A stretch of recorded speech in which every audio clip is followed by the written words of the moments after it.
you want to just do a clip or look back later on, I can send that with you all. This is behind the scenes. You know, you cannot move away. So, okay. All right. So, let me see. Your hands are up. Your hand is up. Yeah, I just wanted to, thanks for that, I think that was great. I wanted to ask what is tomorrow gonna look like? Are you gonna ask questions, or is it just gonna be a conversation where we're feeding off of each other's conversations, and how does that work so we're not stumbling on each other? Okay, right. That's a very good question. So I'd sent some notes. Let me drop it in the chat. 1 second, let me find it, that we could work around. And that's why I sent it earlier. Where is the chat here? Send it to WhatsApp. I put it in WhatsApp, but I'm putting it in the chat here. You know, I thought about, let's talk about, breaking barriers and redefining what leadership is about, because I chose the four of you specifically because I think you bring different angles to leadership. We're talking about women empowerment, elevating women. And so how can we talk around these questions? And, we don't have to follow it exactly to the script, but just to give us some talking points around that. Like, for example, the very first question, very first one about breaking barriers and redefining leadership. For example, how can we as women cultivate confidence? And how can we step into leadership authentically? Even in spaces sometimes that we feel that we're not represented. And how can you all relate to this, and coming from the specialty or the field or where you actually work? What is your take on this? For example, I know, let me see, you talk about how can you lead when you can't even lead yourself? I still remember that phrase. So how can we step into leadership? Like you stepped into the leadership and space from after many years of being a pediatrician. What led you into that, and why are you feeling that you need to encourage women in healthcare in particular to be the best that they can be? Is that helpful in any way? Yeah, that's helpful. But I don't see the questions you drop. But I get what you're saying. You're in the chat. In the chat. Can you, I want to make sure, that's why I wanted to try. Can you see it in the chat? Okay, yeah, I see it. Okay, yeah. Okay. Were those in the WhatsApp group, Paula? Yeah, so that's what I was thinking. Was it in the WhatsApp group? I didn't. Thought I did drop it in there, didn't I? It's a good idea to do that. All right. Yeah, I think they're in there. I remember seeing And them. look. Let me see. I mean, I can always drop it in again. So just off the top of my Yes, they head. they are. Yeah. They are there. Okay. Yeah. So just off of the top of my head, and I might not answer your question directly, but even as we all came on, I just thought this was very interesting. I love how God works, because when Marva had talked about a holistic approach to food, what came to my mind is, and you actually said body, soul, and spirit. I said to myself, really, that's what leadership is all about. Because, John Maxwell would say leadership is influence. Yeah, and we say that all the time. But leadership to me, just from hearing what you said, what Marva said, is really having that balance between your body, soul, and spirit. Because if your body is not healthy, you can't lead anybody.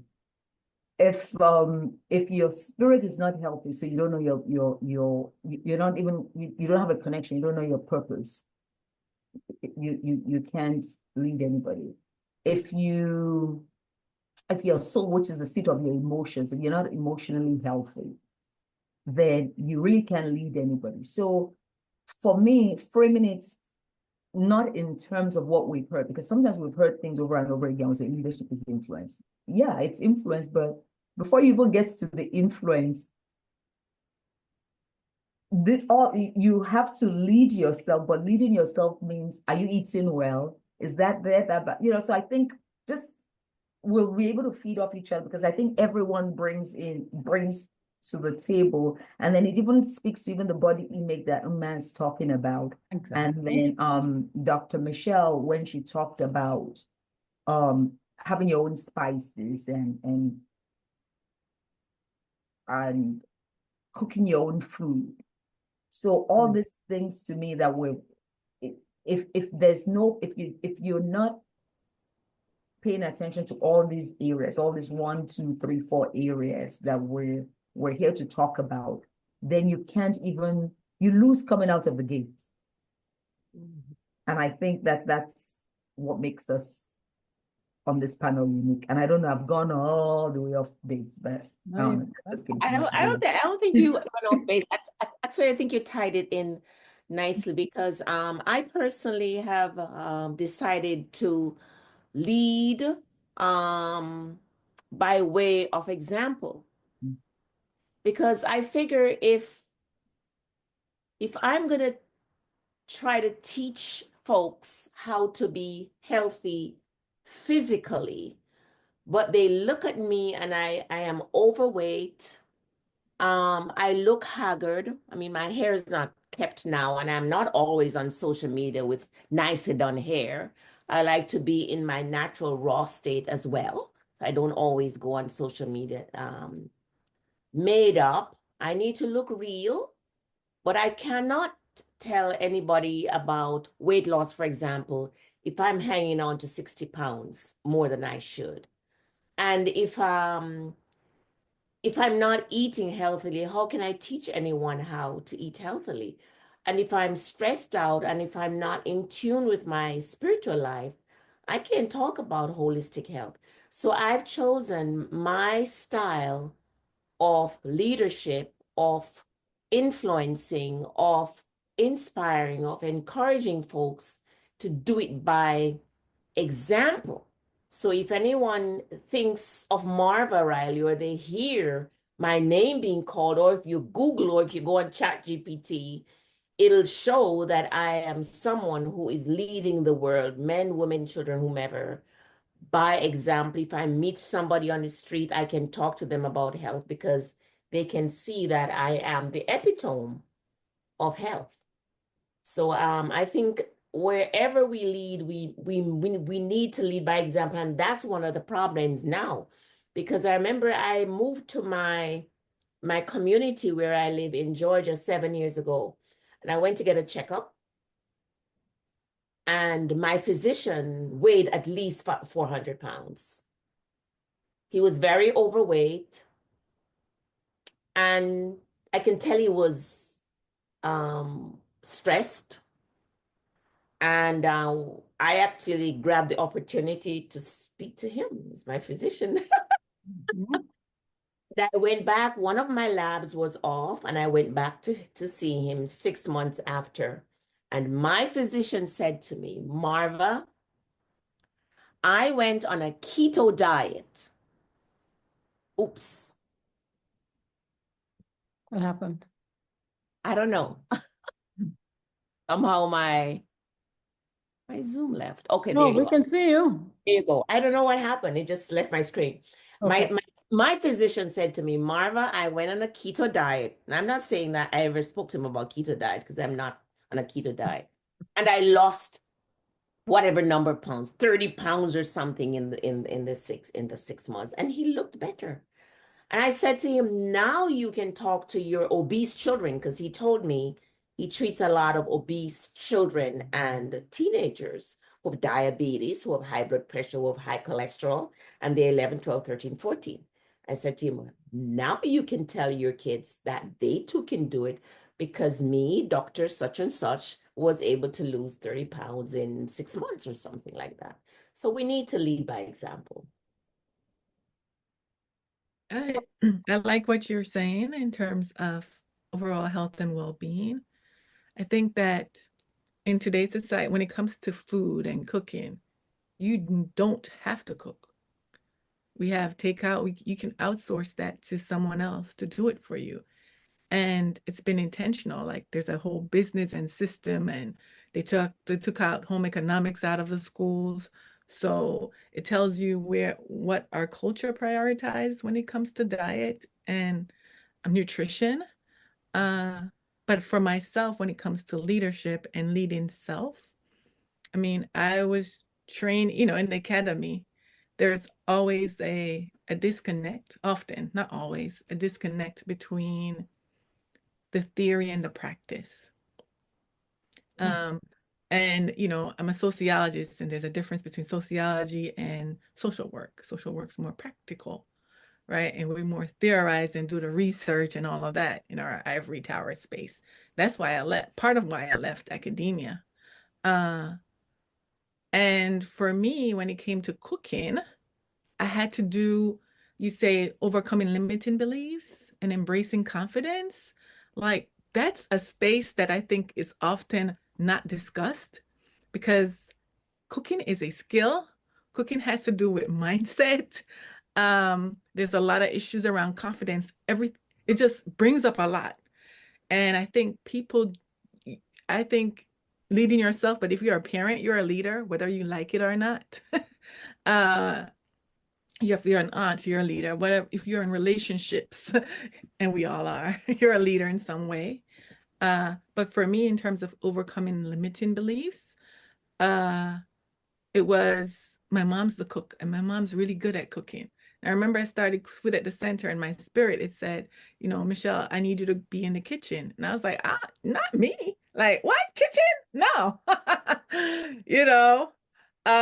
And it's been like a humbling experience. It's kind of like a reprogramming of myself to see my work as significant and can have generational impact, because I've seen my mom is the health leader in our family, but I also have to take credit that I'm also a health leader in my family, because I brought back gardening into the family.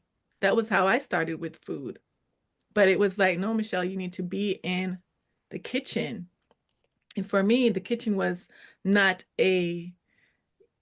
it was a place that was forced upon me, like a skill that you do for the family and not for yourself.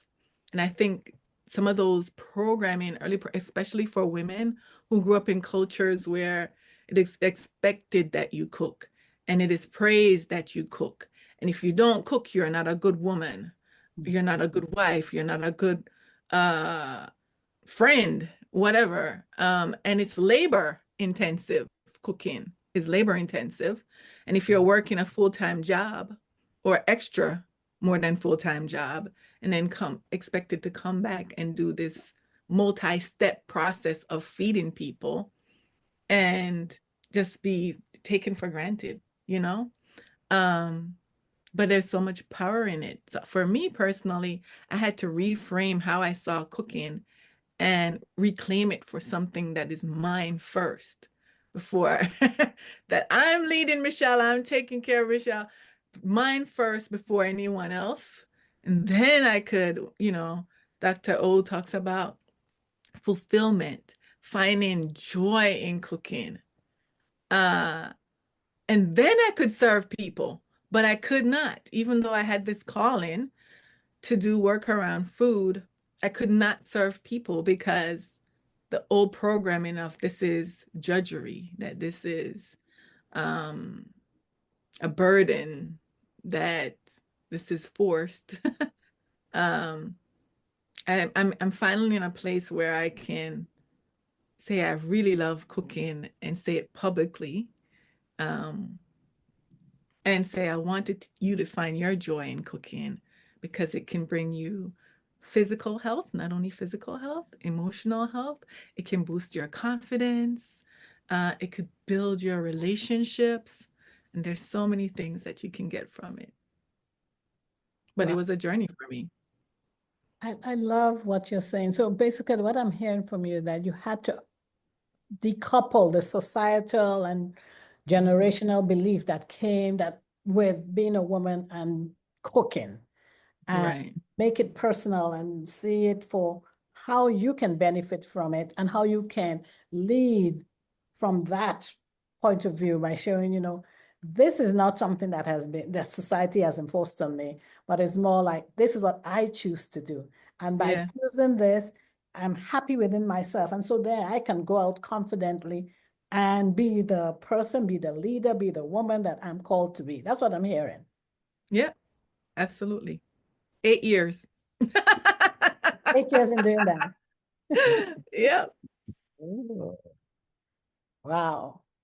Well, I mean, Amma, how do you take that? I mean, you talked about making your daughter the queen, encouraging her to be the queen. But in your encouragement, I mean, I just heard Marva talk about, you know, having societal beliefs removed and becoming the queen within herself, because she was doing this not because she was forced to, but because she enjoyed it. And with that, she felt that she actually had something to give. How can you take that and, you know, as a body image and confidence, and am I describing you correctly? Body image confidence coach or Okay. did I get that? Body image confidence speaker and coach. Speaker. All right. So, you know, it's interesting because, and my 12-year-old would probably not be too thrilled, but she is not one to go into the kitchen. She wants nothing to do with cooking per se. And you know what? I try not to. I don't, in all honesty, I don't know that I've done a good job in those regards, but I respect her decision to not want cooking to be part of her identity by force, as we say in Nigeria, mandatory.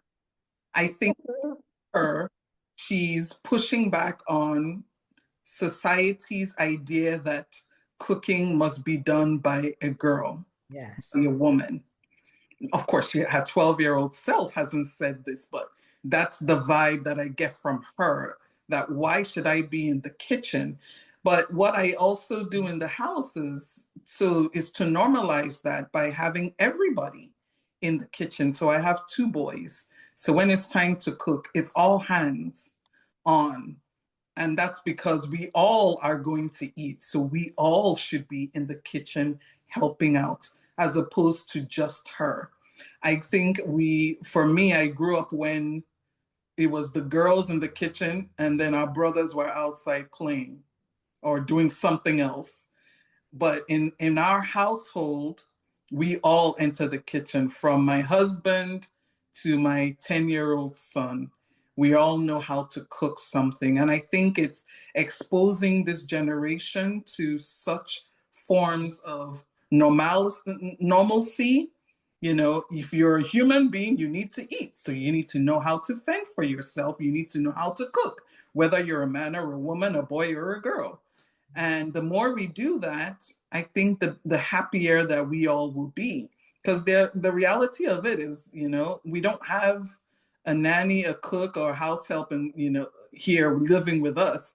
So if my husband gets home before I do, he'll fix his meal and make the meal for everybody. And I think that's fair. That helps to minimize some of the conflict that you would see in relationships. Once we stop putting roles on on specific gender, then I think we begin to have a different and more peaceful type of conversation. I absolutely love that. You know, once you stop putting roles on genders, then we have, at least we're talking about food right now. And then we have a completely different form of culture. And, you know, because we're talking about food and leadership, I'm going to throw this out to you, Marva, you know, where I know you are the holistic coach. I mean, it's body, soul, and spirit. And because I know you also have, you're also an RN, you know, how can we take, because most of us here, we come from different backgrounds, but we come from some backgrounds where culturally we eat certain foods, you know, so how can we take some of our cultural food and, you know, instead of throwing it out the window and saying, this is not healthy. So what do you think we can embrace in our own culture and our own food that can influence our cognitive functions, or, our energy level, our overall well-being, because that's what you do. Because when we are well, we can lead. I haven't heard really of someone who's not well leading as effectively as someone who is well. The thing is that I like to speak more from my personal experience and what I see in communities as opposed to as an RN. Okay. I always say to my family, what I teach, what I encourage, what I inspire, what I live. Really, you don't have to be a healthcare professional to know and to do these things. Anyone could do what I encourage people to do. Anyone can encourage people to get to bed earlier, for example, and have a set bedtime. Anyone can encourage people to get outside and enjoy the sunlight and the fresh air and nature, and go to the gym or go for a walk or prepare healthy meals. So I'm going to address this question from the perspective of an ordinary person, not as a registered nurse. I believe that most cultural foods are actually healthy. I think of Jamaica, for example. I was born and raised in Jamaica, and I came here when I was in my 20s.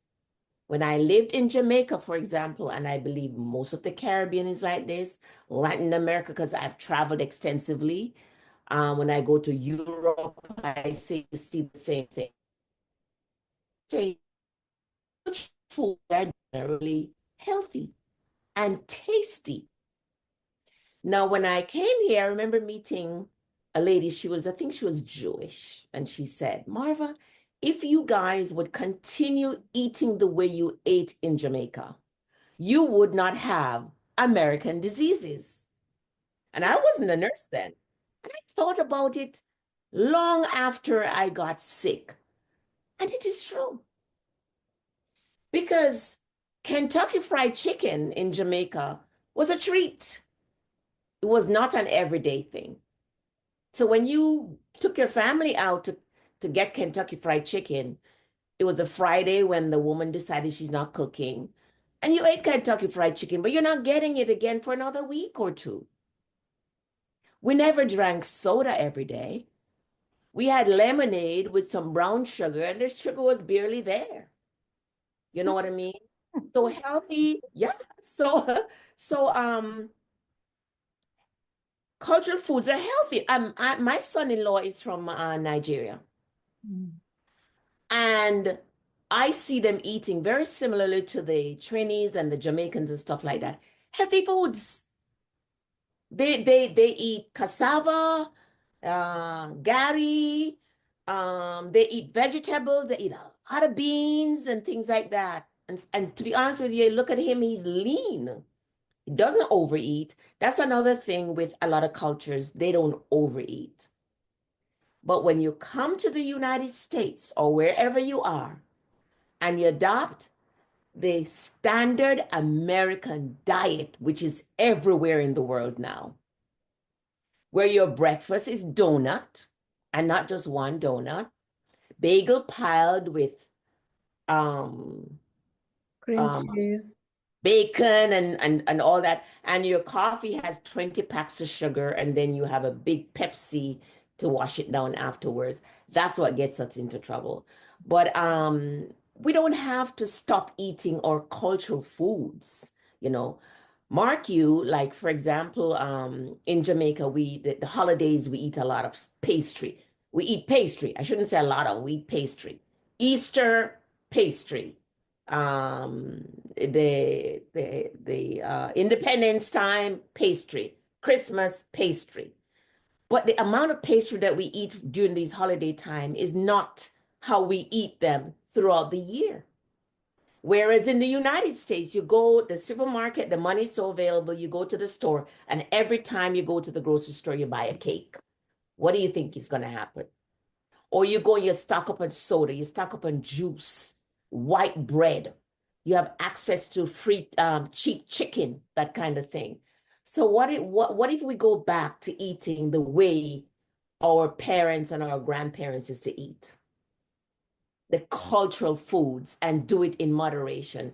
I think we would be fine because we would be enjoying our cultural foods, and in the same breath, we would be nourishing our body. We would lose the weight. We would have better body image, confidence, and we would be healthier overall. So we wouldn't be dealing with bills related to health problems and taking all these pills that make us foggy brain.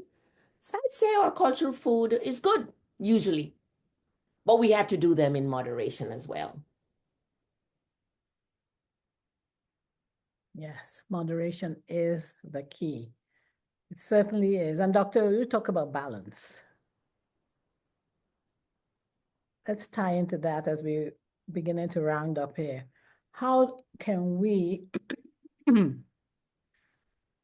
combine, like we live, all of us here live in the United States. How do we take what we have acquired here in the United States? Marva just ended about food and, adapted to the American diet. And what you said, Marva, made a lot of sense. You will get American diseases if you're eating American diet. And it all comes down to balance. I'm trying to tie this back into leadership. How do we now lead ourselves, lead our family, when we know that we are in an environment that is different to us, but we've got to thrive? Well, I think. Oh, I thought you were talking to me. I'm sorry. Go ahead. No, so I actually love this, love what we're doing, because when I listen to everyone, there's something you can get from it. So Marva, and it ties into leadership. So first of all, as a leader, there has to be integrity. So I love what you said, Marva, about you tell your own story. How can you walk into a doctor's office and the doctor weighs 400 pounds and then that same doctor is telling you to eat healthy and all that? So leadership is all about being authentic. It's all about having integrity. I actually have an acronym that I usually use, CASH. And it's courage, authenticity. I can't remember what my S is. I have to look for it. And tenacity. I remember you talking about tenacity. Yeah. The S. And then H is just having honesty. So it starts with that. And then when I listen to what Dr. Michelle said about and also on we have this generational ideas. So to be able to lead and balance, to have a balanced way of leading, we have to break some of the generational. My mom is from Grenada, my father is Nigerian. Just break those generational barriers and those generational ideas. And when we start with our young children, with our young girls, then we're able to position them and posture them and have them have a mindset, a growth mindset, and a mindset that, okay, I'm in charge, I'm queen, I can enter into any space. And for people who are my age, I'm 62 as well, I would like them to leave the program knowing that it's not too late. Because I was looking at pictures of me when I was younger. I was always looking down because I didn't have self-confidence. I had low self-esteem, body image. But then when I started doing the work, so all these things can be learned. When I started doing the work in this growth and development space, my confidence has it's not pride, but I'm more confident. I'm not afraid to open my mouth. I know that I can make a difference and I can make an impact like the ladies here. So it's not too late. And then with regards to even not assimilating the ideas from this culture in which we've been planted. When I first got here, I put on a lot of weight. Usually I'm 136 to 138 pounds. I don't weigh that right now. But by the time when I got to America, my first time, eating cake and everything, Kentucky Fried, all those things that I couldn't eat in Nigeria. And I ballooned to almost 150 pounds. So and I think it's from those insecurities and then wanting to fit in. So we need to come to a place to be able to lead well and to lead authentically, where we're saying, I don't have to shrink, or I don't have to change. I don't have to change my hair. I don't have to change who I am. And that happened to me because I'm still in corporate America.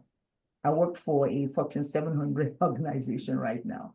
And I used to be afraid to braid my hair because, what will people think? So it's not just food, it's in every area.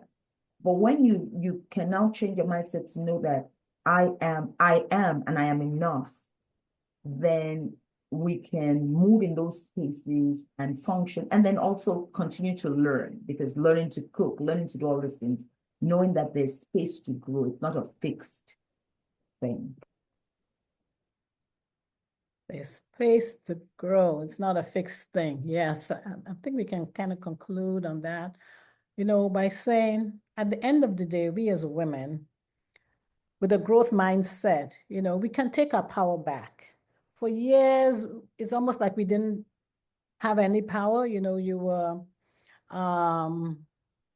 in some ways, we either caged ourselves or we were put in quotes, in a cage, because we had to conform to certain things. And I'm not for, in any way, advocating that, we step out of being of certain functions. Most of us here are moms or we are aunts, but and because of that, people come to us based on the fact that they believe that as women, we bring certain things to the table. So I'm not saying that we should, suddenly start becoming, like, oh, nothing good. There's nothing good in being a woman.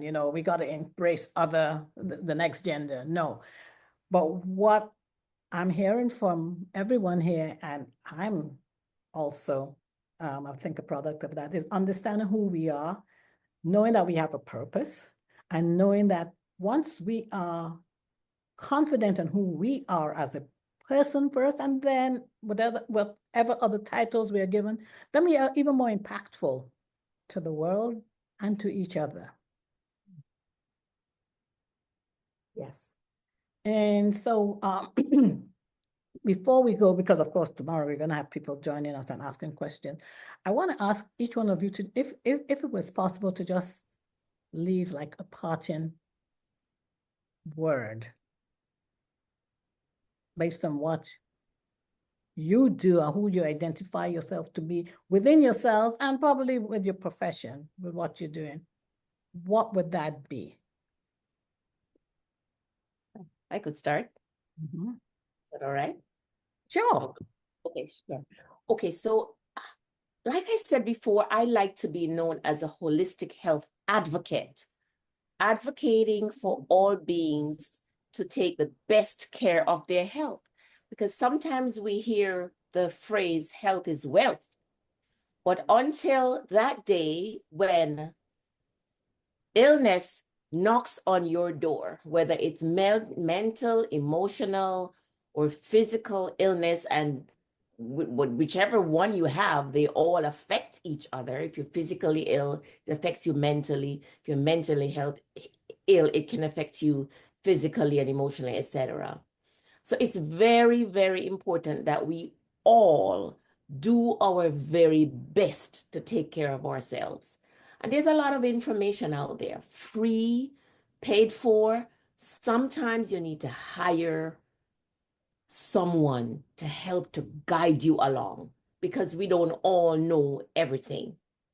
But if we do not address our health now, there's going to come a time when we must address our illness. So why not? They say an ounce of prevention is better than a pound of cure. It's not a cliche. It is a fact. Whatever we can do to prevent illnesses, now is the time to do it. Because in fact, we cannot be the best being for ourselves, the best wife, the best partner, the best mom, the best grandmother, aunt, employee, business owner, unless we are holistically well. And when we are holistically well, then we can lead others to that wellness. Of that, when we are holistically well, then we can lead others to that wellness. The key point being lead. All right. What do you say about that, Ma? Oh, perfect. Well, to that, I think one of my latest sayings or beliefs is that confidence isn't born in silence. It's actually shaped in the conversations like this, the conversations that challenge old narratives. And so the more we have these conversations, the more we begin to build confidence in ourselves and in our younger generation. So, you know, we should continue these conversations. So thank you for creating this space. Oh, I love that. Confidence is not built in silence. Did I get that? It's not born in silence. Not born in silence. Yeah. You can only cultivate it by talking about things that matter, because these things do matter. Yeah. Yeah. Michelle, Dr. Michelle? I've been thinking about what leadership means in the kitchen. And could the kitchen be a leadership lab in your home or at the office or wherever you go? And what role do you play? Do you play a leading role when it comes to home cooking? Or are you on the sidelines watching others, or just observing and eating? There's no judgment here, but I would say that the more that you can take ownership of a skill, like a simple skill, like cooking, it can teach you so much about how you lead in other areas of your life. Because to come up with like a meal plan, to select a recipe, to think about how you're going to work with ingredients, how will you balance it so it tastes well? Thinking about all the different people that are involved in getting the food to your home and on your table. It is a very collective and everyday act that you can incorporate in your day-to-day life. And who knows, you might receive immense joy from it, because the process of cooking, engaging your senses, allows you to become in your body. And it's an opportunity, can serve as an opportunity to escape, to decompress from stress of the day, if you enjoy it. And I think cooking has so many different parts to it that there's a part that you will enjoy. So if you're a planner and you lead by planning, maybe you help out a friend or family member. If you like shopping, you like those bargain shopping or whatever, there is a role. And so just the person that's leading doesn't necessarily have to be the one that's preparing putting the meal together and getting all the chef per se. We all have a role, and we all can play a leading part, and you find what it is that you love to do. And I'm sure you can find you can participate in making not just yourself better, but the collective well. That's what I'll leave the group with. Love that. Love that. Putting leadership back into the kitchen. And it doesn't necessarily mean that you will be the chef, but you can Right. use all those skills to still create something within the kitchen, whether it's you shopping for the ingredients or you planning the meal. It's all part of leadership. And then also everyone can play a role, even the little ones. Mhm. If you're scared that they're gonna break the dishes, use plastic plate, right? And say you make the table, or you mix the juice or something like that. And when we feel like we are social beings, and when we feel like we belong, we're healthier and we're happier. I agree. 100% belonging. Taking your power back. That's something I heard you, Dr. O, talk about. Taking your power back. And as women, we can take our power back. Like the kitchen is not just because we are women, we are there. We are there because we are changing lives by being there, and it's by choice. As even Uma said, bringing the whole family in. You as the mom, you've been able to incorporate that into your family. That, hey, you may be the boy, you may be the girl, you may be my husband, but let's all do this together. That was leadership. Dr. O, we need a parting word from you, please. So about, I think it was 2 weekends ago, I was in a conference. I moderated, and the other lady who was co-moderator said, let's talk about our leadership animal. And so my leadership, hers was the butterfly, mine was the lion. Mine is the lion. And I feel just from hearing everyone today that when you think about a lion doesn't ask for an invitation to invade any space. It just comes there and it dominates. And so I believe that we need to see ourselves as leaders. We don't have to wait for an invitation to step up. We should just step up and dominate. And it may look different for different people. And I'd heard someone say before that we don't have to follow the path, that trodden path. We can create our own path. And I believe that is what leadership is all about, creating your path. And that's what all the women on this call are doing, because everyone is doing something different. And tell your story. And we're all using our stories and our different life experiences to impact the world and to change the world.